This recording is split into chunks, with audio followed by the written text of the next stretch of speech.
Alright guys, so I am on my way to go get corn. I bought 4 bushels from a local farmer, and upon doing research after buying the 4 bushels, I think I've gone way overboard on the amount of corn that I actually need. Wanting to do a year's worth, but I was watching some other YouTube videos and they were saying that 120 ears made over 70 pints, and I have double that. So I may be doing corn this whole week. I don't know, but it's 8 in the morning. I've had my coffee, my house is clean, and I am ready to go get this corn. So I will bring you back whenever I find out how much I actually have. So yeah, I may have to have my son help me shuck because I don't want to do as much as I think I'm going to have. So stay tuned.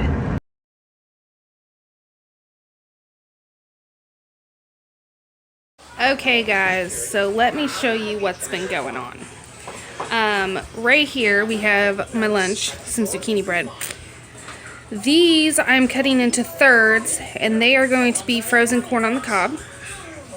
This has all been blanched. This is going to be canned. This is what has already been, this is all being frozen, but it's what's been processed. It's just waiting for this to get done to go in the freezer. That is stuff that I did this morning. We have more corn that is drying, getting ready to be taken off the cob. Hey, come here. We have more corn that is waiting to be taken off the cob. That 20-quart stock pot is filled with the cobs that have already had the stuff taken off of them, and those I'm going to make a stock with. And then over here is my station for taking the corn off the cobs and breakfast. So yeah, this is what's been going on. It is now almost 3 o'clock, and I've been doing corn since 8:30 this morning. Yeah, it's been a long corn day, and we haven't even started canning yet. This is just the processing part of it. And I will definitely bring you along for the canning. But yeah, I look kind of rough. Yeah, but it is so good. This corn is absolutely delicious. It came from a local farmer, and I have 4 bushels, and every single one of them was good. There wasn't one that I couldn't use, so I'm very excited about that. So so I'm going to continue processing, and then I will bring you along for the broth that we're going to can. Yes! And I'm going to bring you along for canning the corn. I'm not going to bring you along for the freezing the corn because it's pretty self-explanatory. You just chop it off and freeze it. I do put a brine in mine. It's what my mama used and great grandma used, and so it is what I use. But other than that, it's just blanching and throwing it in. So I will see you guys in a second.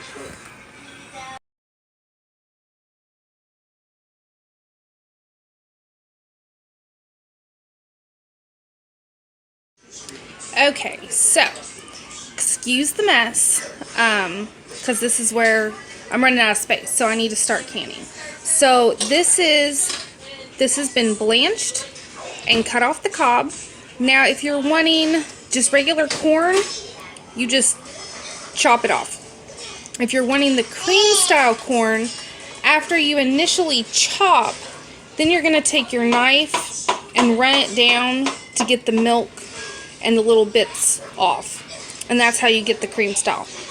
But we're just doing regular corn, so I have my pint-sized jars, and we're gonna just get busy. And you don't want to pack them down, just an inch of head space, and that's too full. Better. Okay, now I have a baby in my arms. This is going to be interesting.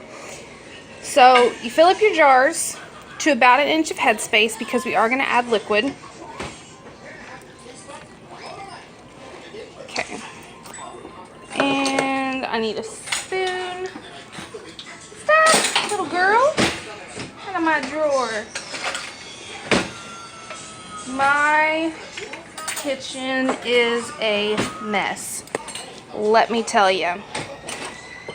So let's get you in a good view, and my camera battery is dead, so I'm having to use my phone, but I wanted to bring you along to show you how this is done. Okay, so I'll go ahead and do these 2 jars. We are going to use the water from blanching because it has that corn flavor. So that is what we're going to use to put in our jars. So again, you want the inch of headspace, and we are going to debubble.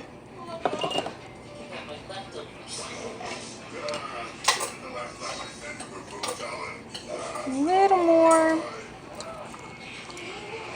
And I'm just going to use the back of this to debubble. Debubble.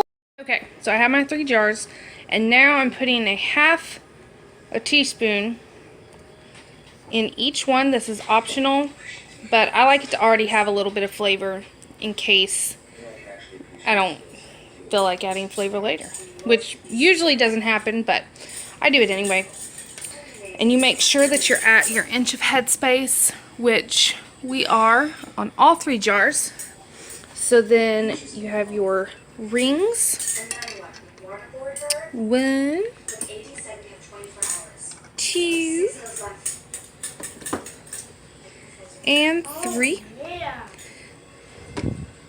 So get our lids on, and they were soaking in hot water. Oh, you know what we didn't do? We didn't wipe the rim of our jar. So let's go ahead and do that. And 2 and 3. I'm going to have both my canners going, and so I can hopefully get this all done today. Who knows, because I have a lot going on. But we're going to do a full canner load in my All-American, and then we're going to do a full load in my Presto, and hopefully we'll be done today. Now this is going to go in a pressure canner. You have to pressure can it for 55 minutes for pints. Let it come up to pressure, let it come up without the weight on and start venting for 10 minutes. And then once it vents, put your weight on, let it come up to pressure. It's 10 pounds of pressure for me. And I'm going to let it go once it comes up to pressure, 55 minutes. And then I'll bring you back when I am completely done and show you the outcome of all the jars. So give me all day long, and then I'll show you.